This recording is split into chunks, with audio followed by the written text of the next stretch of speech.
Welcome to SR engineering classes. நம்ம இன்னைக்கு என்ன பார்க்க போகிறோம் அப்படின்னா டிஎன்பிஎஸ்சி நடத்திட்டு இருக்கிற கம்பைன்ட் டெக்னிக்கல் சர்வீஸ் எக்ஸாமினேஷன் பற்றி பார்த்துட்ருக்கோம். அண்ட் இதுக்கு முன்னாடி எப்படி சொல்லிட்டு இருந்தாங்க அப்படின்னா இந்த ஜேடிஓ ஆஃபீஸஸ் ஜேடிஓக்குன்னு தனியாக கால்ஃபர் பண்ணிட்டு இருந்தாங்க, சபார்டினேட் சர்வீசஸ் அப்படின்னு கால்ஃபர் பண்ணிட்டு இருந்தாங்க. இப்போ எல்லாத்துக்குமே ஒரு எல்லா எக்ஸாமினேஷன்ஸ்க்குமே இப்போ ஒரு ஆர்டராக ஒரு நேம் வச்சுருக்காங்க, என்னென்னா கம்பைன்டு டெக்னிக்கல் சர்வீஸ் எக்ஸாமினேஷன். இப்போ இதில் இன் பர்டிகுலராக நம்ம எந்த லெவலுக்கு பார்க்க போகிறோம் அப்படின்னா நம்ம டிப்ளமோ, போஸ்ட் டிப்ளமோ, ஐடிஐ லெவலுக்குரிய எக்ஸாம்ஸ் தான் பார்க்க போகிறோம். அண்ட் இது எல்லாமே வந்து நான் இன்டர்வியூ போஸ்ட் தான், சரிங்களா? இப்போ கம்பைன்டு இன்ஜினியரிங் சர்வீஸ் நடத்திட்டு இருக்கிற டெக்னிக்கல் சர்வீஸ் நடத்திட்டு இருக்கிற நான் இன்டர்வியூ போஸ்டிங், அதுவும் டிப்ளமோ ஸ்டாண்டர்டுக்கு தான் நம்ம பார்க்க போகிறோம். என்னால் ஒரு கவர்மெண்ட் எம்ப்ளாயி ஆக முடியுமா அப்படின்னா, நான் டிகிரி கூட முடிக்கல, நான் வந்து டிப்ளமோ தான் முடிச்சிருக்கேன், என்னால் டிகிரி கூட முடிக்க முடியல, நான் வந்து என்னால் ஒரு கவர்மெண்ட் எம்ப்ளாயெல்லாம் ஆக முடியுமா அப்படின்னா கண்டிப்பாக ஆக முடியும். எப்படின்னா நம்ம டெக்னிக்கல் சர்வீஸ் எக்ஸாமினேஷனில் நம்ம கிளியர் பண்ணுறது மூலிமா. இது கிளியர் பண்ணுறதெல்லாம் கஷ்டமா அப்படின்னா கிடையவே கிடையாது. இது கிளியர் பண்ணுறது ரொம்ப ஈஸி. டிசிப்ளின்டாக நம்ம வந்து ஒர்க் பண்ணிக்கிட்டே இருந்தோம் அப்படின்னா நம்மளால் கண்டிப்பாக கிளியர் பண்ண முடியும். சரி, இப்போ நீங்கள் ஆஃபீஸர் ஆகலாம் அப்படின்னு சொல்கிறீங்க இல்லைங்களா? எப்படி சொல்கிறீங்க, என்னென்ன மாதிரி போஸ்டிங்ஸ் எல்லாம் இதில் வந்திருக்கு உங்களுக்கு தெரியும் அப்படின்னு கேட்டிங்கன்னா, இப்போ ஜென்ரலாக என்னென்ன போர்டெலாம் நான் வந்து போய் ஒர்க் பண்ண முடியும், என்னால் போய் ஒரு டிப்ளமோ கேண்டிடேட் நான் போய் எந்தெந்த போர்டிலலாம் ஒர்க் பண்ண முடியும்னு எனக்கு தெரியாது அப்படின்றவங்களுக்கு இந்த வீடியோ மெயினாக போட்டிருக்கோம். இதை நீங்கள் பாருங்கள், சரிங்களா? இது என்னென்ன டிபார்ட்மெண்ட்லலாம் நம்ம போகலாம் அப்படின்னா, டவுன் அண்ட் கண்ட்ரி பிளானிங் அப்படின்ற டிபார்ட்மெண்ட் போகலாம். Next surveying and land records போகலாம், வாட்டர் ரிசோர்ஸ் போகலாம், ஹைவேஸ் டிபார்ட்மெண்ட் போகலாம், பிடபிள்யூடி ஒர்க் பண்ணலாம், panchayat rural development and panchayat board போகலாம், Hindu religious and charitable endowment, fisheries and fisherman welfare board, Tamil Nadu urban habitat development board, Adi Dravidar board போகலாம், housing board போகலாம், அதுக்கப்புறமேட்டு வந்து small industry development corporation போகலாம், அண்ட் ஈவன் போலீஸ் ஹவுசிங் கார்பரேஷனில் கூட நம்ம போய் ஒர்க் பண்ண முடியும். நெக்ஸ்ட்டு இப்போ இதுக்குள்ளே போகிறதுக்கு முன்னாடி நம்ம என்ன ஆரம்பிக்கிறோம் அப்படின்னா ஒரு மோட்டிவேஷனோட ஆரம்பிக்கிறோம். எப்படின்னா, success doesn't comes to you, you have to go to it. அதாவது நம்மளை தேடி எந்த ஒரு சக்ஸஸுமே ஈஸியாக வந்துடாதுங்க, சரிங்களா? நம்ம தான் சக்ஸஸை தேடி ஓடுற மாதிரி இருக்கும். நம்ம இந்த இடத்துல சக்ஸஸ் அப்படின்றது எதை மென்ஷன் பண்ணுறோம் அப்படின்னா, நம்ம ஒரு போஸ்டிங் போகணும் அப்படின்னு முடிவு பண்ணிட்டோம் இல்லைங்களா, அந்த போஸ்டிங் கண்டிப்பாக கையில் வேணும் அப்படின்னு நினைக்கிறது தான் நம்ம வந்து சக்ஸஸ் அப்படின்னு சொல்கிறோங்க, சரிங்களா? அப்போ சக்ஸஸ் ஒரு ஒரு ஒரு ஒரு ஒர்க்கை நம்ம அட்டைன் பண்ணுறதுக்கு நம்மளுக்கு ஈஸி வேவும் இருக்குது, ஹார்ட் வேவும் இருக்குது. நான் எப்படி என்ன மாதிரி சூஸ் பண்ணி நான் உட்கார போகிறேன் அப்படின்றது தான். ஈஸி வே இருக்கும்போது ஏன் நம்ம ஹார்ட் வேவை சூஸ் பண்ணணும், சரிங்களா? ஈஸி வே இருக்கும்போது அப்படின்னா நம்ம ஏற்கனவே ஒரு விஷயமா படித்து தெரிஞ்சு கற்றுக்கிட்டு கஷ்டப்பட்டு அதுக்கப்புறம் முன்னேறி ஒரு போஸ்டிங்கில் போய் உட்கார்றதுக்கும், இதெல்லாம் பண்ணுங்கள், இது கரெக்டாக இருக்கும், நீங்கள் இதை படித்தா போதுமான அளவாக இருக்கும், இது படித்தாவே நீங்கள் ஒரு எக்ஸாமை க்ராக் பண்ணிடலாம் அப்படின்னு சொல்லி அந்த எக்ஸாமுக்கு என்னென்ன வேணுமோ அதை எல்லாத்தையுமே எடுத்து உங்கள் கையில் கொடுத்துட்டா அதை மட்டும் நீங்கள் படித்து கிளியர் பண்ணிட்டா போதும் இல்லைங்களா? அதை தான் நம்ம ஈஸிவேன்னு சொல்கிறோம். அதை தான் நம்ம எஸ்ஆர் இன்ஜினியரிங் கிளாஸஸில் பண்ண போகிறோம். என்ன வேணும், என்ன படித்தா மட்டும் போதுமான அளவாக இருக்குது அப்படின்றத நம்ம சொல்ல போகிறோம், சரிங்களா? அண்ட் நெக்ஸ்ட்டு பார்த்தீங்க அப்படின்னா, இப்போ நான் சொன்னேன் இல்லைங்களா, என்னென்ன மாதிரி போஸ்டிங்ஸ் எல்லாம் எனக்கு அவைலபிளாக இருக்குது அப்படின்னு எனக்கு தெரியல, என்னென்ன மாதிரி போஸ்டிங்ஸ் எல்லாம் எனக்கு வேணும் அப்படின்னு சொல்லும்போது நம்ம எந்த போஸ்டிங் சொல்ல வரோம் அப்படின்றத பார்த்துப்போம். இப்போ இதில் பார்த்தீங்க அப்படின்னா உங்களுக்கு டிராஃப்ட்ஸ்மேன் அப்படின்ற போஸ்ட்மேன் வந்து இருக்குங்க, சரிங்களா? போஸ்ட் இருக்குது. இது இதில் என்ன டிபார்ட்மெண்ட்குள்ளே வரும் அப்படின்னா டவுன் அண்ட் கண்ட்ரி பிளானிங்குள்ளார வருங்க, சரிங்களா? இதுக்கு நான் என்ன பேப்பர் பர்டிகுலராக எழுதணும் அப்படின்னா டவுன் அண்ட் கண்ட்ரி பிளானிங்னு ஒரு பேப்பர் கொடுத்துருக்காங்க. அது என்ன ஸ்டாண்டர்டுக்குள்ள இருக்குன்னா போஸ்ட் டிப்ளமோ ஸ்டாண்டர்ட்லேயும் இருக்கும், டிப்ளமோ ஸ்டாண்டர்ட்லேயும் இருக்கும். இதில் பார்த்தீங்க அப்படின்னா என்ன எக்ஸாமினேஷன் கோட் சிலபஸ்ன்னு ஒன்று கொடுத்துருப்பாங்க இல்லைங்களா, அந்த சிலபஸ் வந்து எதில் டவுன்லோட் பண்ணணும், நம்ம டிஎன்பிஎஸ்சி டவுன்லோட் பண்ணால் போதுங்க. அந்த சப்ஜெக்ட் கோடு பார்த்தீங்கன்னா 508 அப்படின்ற சிலபஸ் கோடை நம்ம டவுன்லோட் பண்ணி படிக்கிற மாதிரி இருக்கும், சரிங்களா? நெக்ஸ்ட்டு இப்போ டிராஃப்ட்ஸ்மேன் அப்படின்னு சொல்லும்போது இது என்ன டிபார்ட்மெண்ட்டில் போய் ஒர்க் பண்ணுவோம் அப்படின்னா சர்வே அண்ட் லேண்ட் ரெக்கார்ட்ஸ் அப்படின்ற டிபார்ட்மெண்ட்டில் ஒர்க் பண்ணுவோம். இதில் என்னென்ன பேப்பர்ஸ் இருக்கும் அப்படின்னா டிராஃப்ட்மேன் சிவில் அப்படின்ற பேப்பர் இருக்கும். இது வந்து பார்த்தீங்கன்னா ஐடிஐ ஸ்டாண்டர்ட் தான் கேட்டிருக்காங்க. அப்போ ஐடிஐ படித்தவங்க மட்டுமே இது எழுதுனா போதுங்க, சரிங்களா? அப்போ ஐடிஐ மட்டும் தான் படித்தவங்க எழுதணுமா அப்படின்னா டிப்ளமோ முடிச்சிருந்தீங்க, ஐடிஐயும் தெரியும், ஐடிஐயும் முடிச்சிருக்கீங்க அப்படின்னா இது தாராளமாக எழுதுனாங்க. சரிங்களா. இதுக்கு என்ன கோடு கொடுத்துருக்காங்கன்னா 388. இந்த கோட் அப்படின்றத மென்ஷன் பண்ணுறது எல்லாமே உங்களுக்கு அந்த சிலபஸை டவுன்லோட் பண்ணி அந்த சிலபஸ் ஓரியன்டாக நீங்கள் படிக்கிறதுக்கு கன்வீனியண்ட்டாக இருக்கும் அப்படின்றதுக்காக தாங்க. சரிங்களா. நெக்ஸ்ட் இப்போ பார்த்தீங்கன்னா ஃபீல்டு சர்வேயர் அப்படின்றத சொல்லுவோம். இந்த ஃபீல்டு சர்வேயர் என்ன டிபார்ட்மெண்ட்குள்ளே கேட்டிருக்காங்க அப்படின்னா இதுவும் சர்வே அண்ட் லேண்ட் ரெக்கார்ட்ஸ் அப்படின்ற டிபார்ட்மெண்ட்குள்ளே தான் கேட்டிருக்காங்க. என்ன பேப்பர் இன் பர்டிகுலராக எழுதணும் அப்படின்னா சர்வேயர் அப்படின்ற பேப்பரை வந்து நம்ம படிக்கிற மாதிரி இருக்கும். இதுவுமே பார்த்தீங்கன்னா ஐடிஐ ஸ்டாண்டர்ட்குள்ளே தான் இருக்கும். எவ்வளோ என்ன என்ன என்ன சப்ஜெக்ட் கோடை வந்து நம்ம படிக்கணும்னா 387 அப்படின்றத படிக்கணும். நெக்ஸ்ட் பார்த்தீங்கன்னா ஜூனியர் டிராஃப்டிங் ஆஃபீஸர், இதை தான் நம்ம JDO அப்படின்னு சொல்லுவாங்க. சரிங்களா. அதாவது ஜூனியர் டிராஃப்டிங் ஆஃபீஸர் அப்படின்னு சொல்லுவாங்க. சரிங்களா. இப்போ இதில் என்ன இருக்குது அப்படின்னா உங்களுக்கு இது என்னென்ன டிபார்ட்மெண்ட்குள்ளெல்லாம் வரும் அப்படின்னா வாட்டர் ரிசோர்ஸ் டிபார்ட்மெண்ட்குள்ளார இருக்குது, ஹைவே டிபார்ட்மெண்ட்குள்ளே இருக்குது, அண்ட் பப்ளிக் ஒர்க்ஸ் டிபார்ட்மெண்ட்குள்ளே இருக்குது. வாட்டர் ரிசோர்ஸ்க்கும் பப்ளிக் ஒர்க்ஸ் டிபார்ட்மெண்ட்டுக்கும் பார்த்தீங்கன்னா சிவில் இன்ஜினியரிங் அண்ட் ஆர்கிடெக்சர் அப்படின்ற பேப்பர் எழுதுகிற மாதிரி இருக்கும். அண்ட் இது மூணுமே பார்த்தீங்கன்னா உங்களுக்கு டிப்ளமோ ஸ்டாண்டர்டில் தான். சரிங்களா. அப்போ சிவில் இன்ஜினியர் என்ன பேப்பர் எழுதுகிறோமோ அதுக்கேற்ற மாதிரி தான் சப்ஜெக்ட் கோடு இருக்கும். இப்போ சிவில் இன்ஜினியரிங் அண்ட் ஆர்கிடெக்சர் அப்படின்னு சொல்லும்போது அதுக்கு சப்ஜெக்ட் கோட் பார்த்தீங்கன்னா 509 வந்து கொடுத்துருக்காங்க. இதே வந்து நான் சிவில் இன்ஜினியரிங் மட்டும் ரிலேட்டடாக மட்டும் நான் படிக்க போகிறேன், சிவில் இன்ஜினியரிங் ரிலேட்டடாக மட்டும் தான் எழுத போகிறேன் அப்படின்னா டிப்ளமோ ஸ்டாண்டர்டில் தான் எக்ஸாம் இருக்க போது. அந்த டிப்ளமோ ஸ்டாண்டர்டில் நம்ம என்ன கோடை யூஸ் பண்ண போகிறோம்னா 443 அப்படின்ற சிலபஸ் கோடை வந்து டவுன்லோட் பண்ணி படிக்க போகிறோம். சரிங்களா. நெக்ஸ்ட் பார்த்தீங்க அப்படின்னா ஜூனியர் டிராஃப்டிங் ஆஃபீஸர் இல்லைன்னா ஓவர்சீர் ஆஃபீஸர் அப்படின்னு சொல்லுவாங்க. சரிங்களா. இப்போ இது என்ன டிபார்ட்மெண்ட்குள்ளே இருக்குது அப்படின்னா rural development and panchayat Raj அப்படின்ற இதுக்குள்ளார இருக்குது. இப்போ இதில் பார்த்தீங்க அப்படின்னா சிவில் இன்ஜினியரிங் பேப்பரை வந்து நம்ம படிக்கிற மாதிரி இருக்கும். டிப்ளமோ ஸ்டாண்டர்டில் படித்தா போதுமான அளவாக இருக்கும். அண்ட் சப்ஜெக்ட் கோட் பார்த்தீங்கன்னா 443. அதே மாதிரி தான் ஜூனியர் டிராஃப்டிங் ஆஃபீஸர் JE ரெண்டுமே வந்து இருக்குது. என்னென்ன போர்டில் இருக்குது அப்படின்னா Hindu religious and charitable endowment அப்படின்ற போர்டுக்குள்ளாரையும் ஃபிஷரிஸ் அண்ட் ஃபிஷர்மேன் வெல்ஃபேர் அப்படின்றது போர்டு டிபார்ட்மெண்ட்குள்ளாரையும் இருக்குது. இது ரெண்டுத்துக்குமே சிவில் இன்ஜினியரிங் பேப்பரும் டிப்ளமோ ஸ்டாண்டர்ட்குள்ளார மட்டுமே படித்தா போதும். அண்ட் இதுக்குமே பார்த்தீங்கன்னா 443 தான் சப்ஜெக்ட் கோட் கொடுத்துருக்காங்க. இது மட்டும் இல்லாமல் உங்களுக்கு ஸ்பெஷல் ஓவர்சீர் அப்படின்றதும் ஆதி திராவிடர் வெல்ஃபேர் போர்டுக்குள்ள வர ஸ்பெஷல் ஓவர்சீர் அப்படின்றதுக்கும் நம்ம 443 சப்ஜெக்ட் கோட படித்தாவே போதும். அதுவுமே டிப்ளமோ ஸ்டாண்டர்டில் தான் படிக்கணும் அப்படின்னு சொல்லியிருக்காங்க. சரிங்களா. நெக்ஸ்ட் பார்த்தீங்க அப்படின்னா பிளானிங் அசிஸ்டன்ஸ் வந்து குரூப் B அப்படின்ற கிரேட் B அப்படின்ற ஒரு போஸ்டிங் இருக்குது. இது எந்த டிபார்ட்மெண்ட்டில் கேட்பாங்கன்னா இது வந்து அசிஸ்டன்ட் தான். எதுக்காக அப்படின்னு கேட்டிருக்காங்கன்னா தமிழ்நாடு அர்பன் ஹேபிடேட் டெவலப்மெண்ட் போர்டில் வந்து கேட்டிருக்காங்க. சிவில் இன்ஜினியரிங் அண்ட் ஆர்கிடெக்சர் அப்படின்ற பேப்பரை வந்து படிக்கிற மாதிரி இருக்கும். அப்போ இதுக்கு டிப்ளமோ கோட் பார்த்தீங்கன்னா 509. நெக்ஸ்ட் ரோடு இன்ஸ்பெக்டர் அப்படின்னு சொல்லுவாங்க. இது என்ன இதுக்குள்ளனா rural development and panchayat Raj அப்படின்றது.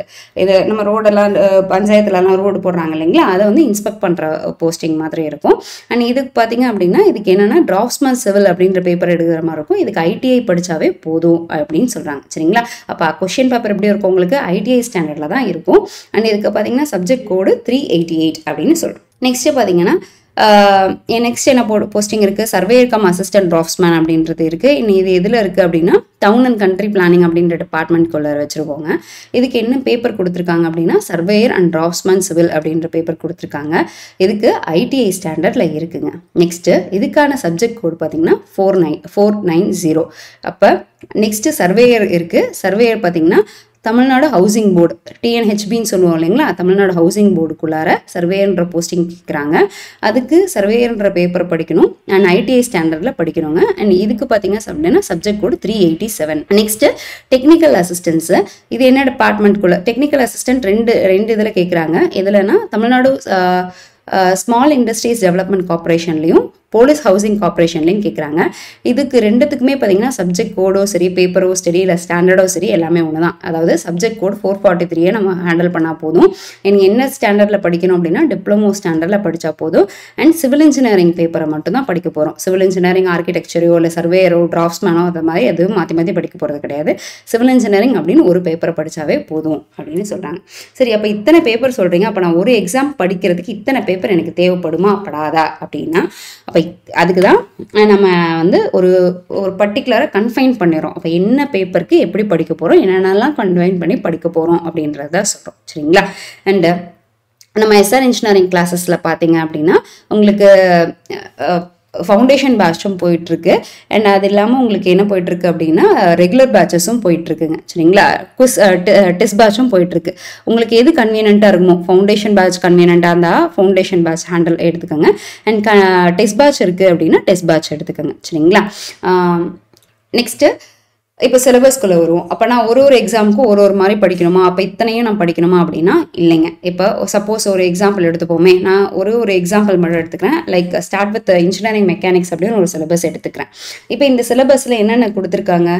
லோடுனா என்ன, சிம்பிள் ஸ்ட்ரெஸ்னா என்ன, ஸ்ட்ரெயின்னா என்ன, நெக்ஸ்ட்டு மாடுலஸ் ஆஃப் எலாஸ்டிசிட்டினா என்ன, அடுத்தது எலாஸ்டிக் கான்ஸ்டன்ஸ்னா என்ன, அப்ளிகேஷன் ஆஃப் ஸ்ட்ரெஸ்ஸுனா என்ன, ஸ்ட்ரெயின்னா என்ன, அதை எப்படி நான் இன்ஜினியரிங் ஃபீல்டில் அப்ளை பண்ணுறது, டக்டைல் மெட்டீரியல்னா என்ன, பிரிட்டில் மெட்டீரியல்னா என்ன, அதுக்கான பிஹேவியர் எப்படி இருக்கும், நெக்ஸ்ட்டு ஷேர் ஃபோர்ஸ்னா என்ன, ஷேர் ஃபோர்ஸ்னா என்ன, பெண்டிங் மூமெண்ட்னா என்ன, அதுக்கான இது வந்து எப்படி இருக்கும், அதோட ப்ராப்பர்ட்டிஸ் எப்படி இருக்கும், நெக்ஸ்ட்டு மொமெண்ட்னா எப்படி கிரியேட் ஆகுது, அந்த மொமெண்ட்டை நான் எதை பேஸ் பண்ணி சொல்கிறேன், ஜாமெட்ரிக்கல் ப்ராப்பர்ட்டிஸ்னால் எதெல்லாம் சொல்கிறேன், அதோட செக்ஷனை பற்றி சொல்கிறேன்னா, அதோட சைஸை பற்றி சொல்கிறேன்னா, இல்லை ஷேப்பை பற்றி சொல்கிறேன்னா, எதை பற்றி சொல்கிறேன் அப்படின்ற மாதிரி கேட்டிருப்பாங்க. நெக்ஸ்ட்டு பார்த்தீங்கன்னா சென்ட்ராய்டு அப்படின்றத சொல்லியிருப்போம். சென்ட்ராய்டுன்றதை விட அடுத்தது மொமெண்ட் ஆஃப் இனர்ஷியா, MOI அப்படின்னு சொல்லுவோம் இல்லைங்களா, அந்த மொமெண்ட் ஆஃப் இனர்ஷியா அப்படின்னு சொல்லுவாங்க. நெக்ஸ்ட் ஸ்ட்ரெஸ்ஸஸ் இன் பீம்ஸ். ஒரு பீம்னா அந்த பீம்ல என்னென்ன மாதிரி ஸ்ட்ரெஸ்ஸஸ் வரக்கூடியது, அது எப்படி வந்து நம்ம சம்மோ இல்லை வந்து அது ஃபார்முலாஸும் பண்றது அப்படின்றத கேட்டிருப்பாங்க. நெக்ஸ்ட் இதே மாதிரி தான் ஸ்ட்ரெஸ்ஸஸ் இன் ஷாஃப்ட். ஒரு ஷாஃப்ட் இருக்கு அப்படின்னா அந்த ஷாஃப்ட்டும் அதில் ஷாஃப்டில் எப்படி ஸ்ட்ரெஸ் வந்திருக்கும், அந்த ஸ்ட்ரெஸ்ஸை எப்படி நம்ம வந்து யூஸ் பண்ணுறது அப்படின்னு சொல்லியிருக்காங்க. சரிங்களா? இப்போ நம்ம என்ன சொல்கிறோம், ஸ்ட்ரெஸ்ஸஸ் இன் பீம்ஸ் அப்படின்னு சொல்கிறோம். இந்த பீம்ஸு பெண்டிங்னால வரக்கூடிய ஸ்ட்ரெஸ் எப்படி இருக்கும்.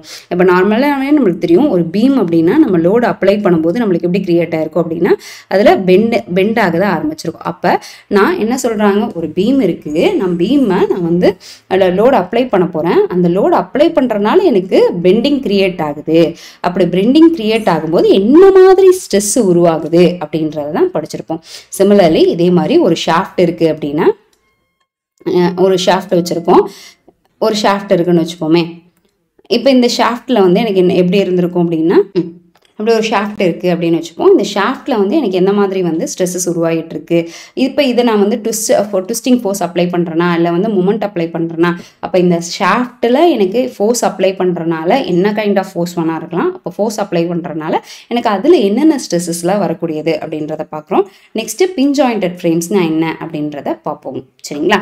இது எதுக்கான சிலபஸ் 508 அப்படின்ற ஒரு சப்ஜெக்ட் கோடில் இன்ஜினியரிங் மெக்கானிக்ஸ்ன்ற ஒரு பர்டிகுலர் சப்ஜெக்ட்டுக்கு நம்ம இது பண்ணியிருக்கோம். இது டிராஃப்ட்மேனுக்கான சிலபஸ். சரிங்களா? இதுவே எனக்கு 509 அப்படின்றது, அதாவது JDO ஆஃபீஸர் வந்து பார்த்தீங்க அப்படின்னா பப்ளிக் ஒர்க்ஸ் டிபார்ட்மெண்ட்லேயோ சரி, தமிழ்நாடு அர்பன் ஹேபிட்டேட் டெவலப்மெண்ட் போர்ட்லேயோ சரி, நம்மளுக்கு வந்து எப்படி இந்த JDO கேட்டிருக்காங்கன்னு பாருங்கள். சிலபஸ் பார்த்த மாதிரியே இருக்கா? 508க்கு 509க்கு ஏதாச்சும் டிஃப்ரெண்ட் தெரியுதா பாருங்கள். இப்போ 508 என்னென்னலாம் இருந்திருக்கு, லோட்ஸில் ஆரம்பித்து பின் ஜாயிண்டட் ஃப்ரேம்ஸில் முடிஞ்சிருக்கு. அதே தான் 509லையும் என்ன பண்ணியிருக்காங்க, லோட்ஸில் ஆரம்பித்து பின் ஜாயிண்டட் ஃப்ரேம்ஸில் முடிச்சிருக்காங்க. அப்போ நடுவில் ஏதாச்சும் வேரியேஷன் இருக்கா அப்படின்றத செக் பண்ணிடுவோம். இப்போ 508 பாருங்களேன். 508ல் என்னென்ன இருக்குது, load, simple stress, strain, modulus of elasticity அந்த மாதிரி தான் இருக்குது. அதே தான் 509லையும் load, simple stress, strain, modulus of elasticity, elastic constants. அப்போ என்ன, அப்போ 508 இருந்தாலும் சரி 509 இருந்தாலும் சரி, எனக்கு JDOக்கு சிவில் இன்ஜினியரிங் அப்படின்ற ஒரு பர்டிகுலர் பேர் கொடுத்துட்டாங்க அப்படின்னா அதுக்கு எந்த விதத்துலேயும் சிலபஸ் மாற போகிறது கிடையாது. பேசிக்னா பேசிக் ஒன்று தான். அந்த பேசிக்கில் 1-2 டாபிக் எக்ஸ்ட்ராவான ஆட் ஆகலாம், இல்லை 1-2 ரிமூவ் ஆகலாம். அப்போது எல்லா எக்ஸாமுக்கும் இப்போ ஒன்றுத்துக்கு எக்ஸ்ட்ரா ஆட் ஆகுமா அப்படின்றத படித்த அப்படின்னு டவுட் இருந்துச்சுன்னா தேவையில்லை. ஒன்றுத்துக்கும் ஒரு கான்ஸ்டன்ட் சிலபஸ் வச்சுக்கோங்க. அந்த கான்ஸ்டன்ட் சிலபஸை மட்டும் படித்தா போதும்.